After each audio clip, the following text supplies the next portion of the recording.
Hello friends, welcome to job update and tips channel. তো আজ আমি নিয়ে চলে এসেছি একটা নতুন জবের আপডেট, যেটি হচ্ছে একটি হসপিটালের আপডেট। আগেও দিয়েছিলাম কীভাবে আবেদন করবেন। এখানে সরাসরি আপনাদের দেখাবো কতগুলো ভ্যাকেন্সি রয়েছে এআইজি হসপিটাল, যেটা হায়দ্রাবাদে। কী কী কোয়ালিফিকেশানস রাখছে, কী কী আবেদন পদ্ধতি, কবে ইন্টারভিউ ডেট, কারা কারা আবেদন করতে পারবেন। তো স্টেপ বাই স্টেপ সব দেখে নেব।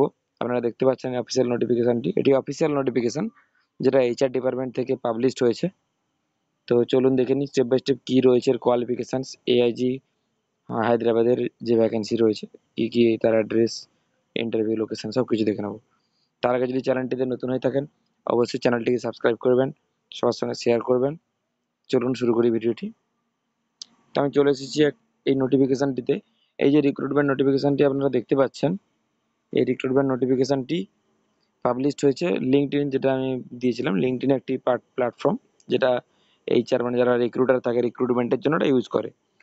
তো অ্যাট ফার্স্ট কি ভ্যাকেন্সি রয়েছে, এখানে রয়েছে emergency medical technician. Emergency medical টেকনিশিয়ানের জন্য কি কোয়ালিফিকেশানস লাগছে? ডিপ্লোমা লাগছে। ইমার্জেন্সি মেডিকেল টেকনিশিয়ানের উপরে ডিপ্লোমা। আর এখানে কিন্তু এক্সপিরিয়েন্স রয়েছে মিনিমাম 1 বছরের কাজের অভিজ্ঞতা, অথবা 1 থেকে 5 ম্যাক্সিমাম। তারপরে রয়েছে স্টাফ নার্স, যেটির জন্য অনেকে কমেন্ট করেন। স্টাফ নার্স বিএসসি অথবা জিএনএম নার্সরা আবেদন করতে পারবেন। এক্ষেত্রেও কিন্তু সেম যোগ্যতা রাখছে। এক্ষেত্রে কিন্তু আপনাদের 1 থেকে 5 বছরের এক্সপিরিয়েন্স লাগবে। Minimum 1, maximum 5। 5-এর উপরে হলে আপনারা আবেদন করবেন না। 5-এর উপরে যেন ওটা সিনিয়র পজিশন হয়, সিনিয়র স্টাফ নার্স বা এরকম কিছু। তো এটা রয়েছে নার্সের জন্য এলিজিবিলিটি ক্রাইটেরিয়া। তারপরে রয়েছে ইনফেকশন কন্ট্রোল নার্স, একটি আলাদা ডিপার্টমেন্ট। ইনফেকশন কন্ট্রোল নার্সের জন্য কি রয়েছে? 1 থেকে 5 বছরের এক্সপিরিয়েন্স লাগবে। এক্ষেত্রেও কিন্তু জিএনএম অথবা বিএসসি। তারপরে নেক্সট রয়েছে ডায়েটিশিয়ান। ডায়েটিশিয়ানের ক্ষেত্রে কি রয়েছে? এমএসসি ক্লিনিক্যাল নিউট্রিশন আর ডায়েটিক্স। তো এমএসসি লাগছে, মাস্টার ডিগ্রি। এখানে কিন্তু 1 থেকে 3 বছরের এক্সপিরিয়েন্স থাকলে আপনারা কিন্তু আবেদনযোগ্য, আবেদন করতে পারেন। ওপি বিলিং। ওপি বিলিংয়ে কিন্তু দেখুন, যারা নর্মাল গ্র্যাজুয়েট রয়েছেন, গ্র্যাজুয়েটরা কিন্তু আবেদন করতে পারবেন। এক্ষেত্রে কোয়ালিফিকেশান গ্র্যাজুয়েট লাগবে, কিন্তু এক্সপিরিয়েন্স কিন্তু আপনাদের ওই ধরনের বিলিংয়ের কোনো এক্সপিরিয়েন্স লাগবে, যেটি 2 থেকে 5 বছরের এক্সপিরিয়েন্স। অপারেশন এক্সিকিউটিভ, এক্ষেত্রে গ্র্যাজুয়েশন আর 2 থেকে 5 বছরের আপনাদের অভিজ্ঞতা থাকলে আপনারা কিন্তু আবেদন করতে পারবেন। তারপরে রয়েছে হিস্টোপ্যাথোলজি টেকনিশিয়ান। এক্ষেত্রে রয়েছে ডিএমএলটি অথবা বিএসসি এমএলটি, যেটা আমরা বিএমএলটি অনেকে বলে থাকি, ব্যাচেলার্স মেডিকেল ল্যাবরেটরির উপরে টেকনিশিয়ান। তো এক্ষেত্রে মিনিমাম 1 থেকে 5 বছরের অভিজ্ঞতা থাকলে আপনারা কিন্তু আবেদন করতে পারবেন। তারপর রয়েছে ওটি নার্স। ওটি নার্সের ক্ষেত্রে কি রয়েছে? ওটি নার্সের ক্ষেত্রে আপনাদের যে কোয়ালিফিকেশানস লাগছে, ইএনটি, লিভার ট্রান্সপ্ল্যান্ট, প্লাস্টিক্স, এই ধরনের কোয়ালিফিকেশানস, কিন্তু এই ধরনের স্পেশালাইজড কোয়ালিফিকেশানস যারা রয়েছে, যাদের ডিপ্লোমা বা এক্সট্রা কিছু কোয়ালিফিকেশানস রয়েছে নার্সিংয়ের সাথে সাথে, তারা কিন্তু আবেদনযোগ্য।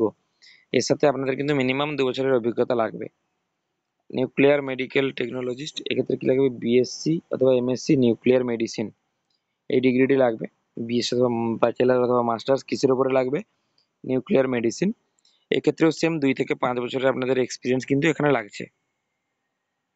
আপনাদের ভ্যাকেন্সিগুলো রয়েছে, যেটা এটা রয়েছে ভ্যাকেন্সি আর কোয়ালিফিকেশানস, আর রাইট সাইডে যেটা রয়েছে আমাদের অভিজ্ঞতা।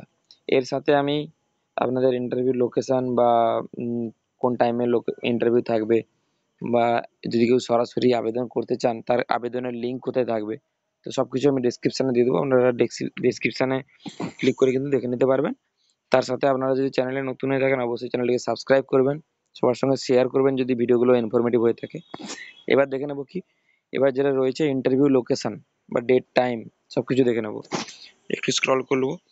স্ক্রল করে নিলে এখানে কি রয়েছে? এখানে রয়েছে আপনারা সরাসরি কিন্তু সিভি পাঠাতে পারেন এই লিঙ্কে। এই লিঙ্কে আপনারা সরাসরি আপনাদের রিজিউমে বা সিভি, মেন বডিতে আপনাদের যা অ্যাপ্লিকেশান রয়েছে, যা যে পোস্টের জন্য আবেদন করতে চাইছেন, সেটা সাবজেক্ট লাইনে লিখবেন application for the post of suppose GNM, তো application for the post of staff nurse, ব্যাকেটে জিএনএম লিখতে পারেন বা বিএসসি, বা এই রিলেটেড, যেমন ধরুন এই রিলেটেড আমি অলরেডি একটা ভিডিও দিয়ে রেখেছি, যে এআইজি হসপিটালে কীভাবে আবেদন পদ্ধতি, আরেকবার এই ডিসক্রিপশনে লিঙ্কটি দিয়ে দেবো, তো আপনারা সবাই দেখে নেবেন। এছাড়াও কিন্তু অফিসিয়াল ওয়েবসাইটটি এখানে দেওয়া রয়েছে, http://aighospitals.com, এটি হচ্ছে অফিসিয়াল ওয়েবসাইট। আর এখানে রয়েছে ওয়াক ইন চলছে এখন। ওয়াক ইনের জন্য এখানে অ্যাড্রেস দেওয়া রয়েছে, এখানে অ্যাড্রেস রয়েছে walk in address HR department B2 admin block AIG hospital Gachibowli Hyderabad. তো এটা হায়দ্রাবাদ হলে AIG হসপিটাল। আর ইন্টারভিউ চলছে সোম থেকে শুক্র সকাল 10টা থেকে বিকেল 4টা অবধি। তো হচ্ছে ইন্টারভিউ টাইম, আপনারা সবাই স্ক্রিনশট করে নিন, অথবা আমি আপনাদের অলরেডি এই যে CV সেন্ড করার যে HR ডিপার্টমেন্টের যে মেল আইডিটা রয়েছে, মেল আইডিটা আমি ডিসক্রিপশনে দিয়ে দেবো। এর সঙ্গে সঙ্গে আমি যেভাবে ক্যারিয়ার পোর্টালে কিভাবে আপনারা আবেদন করবেন তার লিঙ্কও কিন্তু আপনাদেরকে আমি দিয়ে দেবো। তো স্টেপ বাই স্টেপ আপনারা আবেদন করবেন। আর একটা যেটা ইম্পর্টেন্ট কথা আপনাদের বলতে চাই, যে এক্ষেত্রে অনেকে কনফিউজ হয়ে যান, বা আমি সব ভিডিওতে বলেও থাকি, যে যেহেতু এটা প্রাইভেট একটি হসপিটাল, এক্ষেত্রে জবের যে ফিজ সেটা কিন্তু সম্পূর্ণ ফ্রি। তো আবেদনের জন্য কোনো টাকা লাগে না, তো কোনো ধরনের স্ক্যামে পা দেবেন না। তো সেক্ষেত্রে এই হচ্ছে লিগ্যাল প্রসিডিওর, যে HR ডিপার্টমেন্ট থাকে, হিউম্যান রিসোর্স ডিপার্টমেন্ট, ওইখানে আপনারা সরাসরি আবেদন করতে পারেন, বা CV মেল করতে পারেন, বা ক্যারিয়ার পোর্টালে গিয়ে ক্যারিয়ার পোর্টালে আপনাদের প্রোফাইল আপলোড করতে পারবেন, যেটা হচ্ছে অলরেডি আমার ডেসক্রিপশনে দিয়ে দিচ্ছি লিঙ্ক, AIGর কিভাবে ক্যারিয়ার পোর্টালে আপলোড করতে হয় সেটা দেখে নেবেন আপনারা। তো স্টেপ বাই স্টেপ এই হচ্ছে ফুল প্রসিডিওর AIG হসপিটালের আজকের একটা নোটিফিকেশন। তো স্টেপ বাই স্টেপ প্রত্যেকদিন চেষ্টা করবো আমি যদি আপডেট পাই আপনাদের সঙ্গে দেওয়ার জন্য। আর একটা কথা আপনাদেরকে এর সঙ্গে বলে দিতে চাই, যেটা হচ্ছে এইরকম যে সব নোটিফিকেশন গুলো বেরোয় এগুলো আপনারাও সরাসরি পেতে পারেন। সেটা পাবেন কোথা থেকে? এই নোটিফিকেশন গুলো পাবেন লিঙ্কডইন, LINKED, লিঙ্কডইন বলে সার্চ করবেন। প্লে স্টোরে গিয়ে সার্চ করবেন। প্লে স্টোরে যদি সার্চ করেন লিঙ্কডইন বলে, আপনারা কিন্তু এই ধরনের সমস্ত যেসব HR ডিপার্টমেন্টে বিভিন্ন ডিপার্টমেন্ট, বিভিন্ন কোম্পানি, বিভিন্ন অর্গানাইজেশন, সব জায়গা থেকে আপনারা কিন্তু সরাসরি HR এর সাথে কানেক্ট করে আপনাদের কিন্তু বিভিন্ন রকম নোটিফিকেশন দেখতে পাবেন, বা ইন্টারভিউ অ্যাটেন্ড করতে পারবেন, CV মেল করতে পারবেন। তো অ্যাকচুয়ালি অনেকে কমেন্ট করেছেন যে যাতে আসে না, বা কিছু ফিডব্যাক আসছে না। তো আপনাদের বলে রাখি যে ওনাদের প্রোফাইল অনুযায়ী যদি ম্যাচ করে তবেই কিন্তু কল ব্যাক করবে। তো 100% যে আপনি অ্যাপ্লাই করলেই কল ব্যাক পাবেন তারও গ্যারেন্টি থাকে না। তো স্টেপ বাই স্টেপ এই হচ্ছে প্রসিডিওর, এইভাবে প্রসিডিওর মেনটেন করে আপনারা সবাই আবেদন করুন। আর অল দ্য বেস্ট সবাইকে, সবাই প্রিপেয়ার করুন।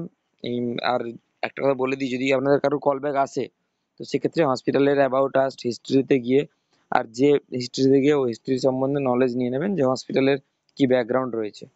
তার সাথে যে আপনাদের যে পোস্টে অ্যাপ্লাই করছেন, সাপোজ ধরুন এখানে স্টাফ নার্স রয়েছে, তো এখানে যে স্টাফ নার্স রয়েছে, স্টাফ নার্সের ক্ষেত্রে কি কি কোয়ালিফিকেশন লাগে বা কি কি যোগ্যতা লাগে, এটা কিন্তু আপনাদের কিন্তু পড়ে যেতে হবে। তো এই হচ্ছে টোটাল আজকের আপডেট। যদি ভিডিওটি আপনাদের অবশ্যই ভালো লেগে থাকে, চ্যানেলটিকে সাবস্ক্রাইব করুন, সবার সঙ্গে শেয়ার করুন যদি ইনফরমেটিভ হয়ে থাকে। Thank you. তো এই হচ্ছে আজকের ভিডিও, দেখা হচ্ছে নেক্সট ভিডিওতে।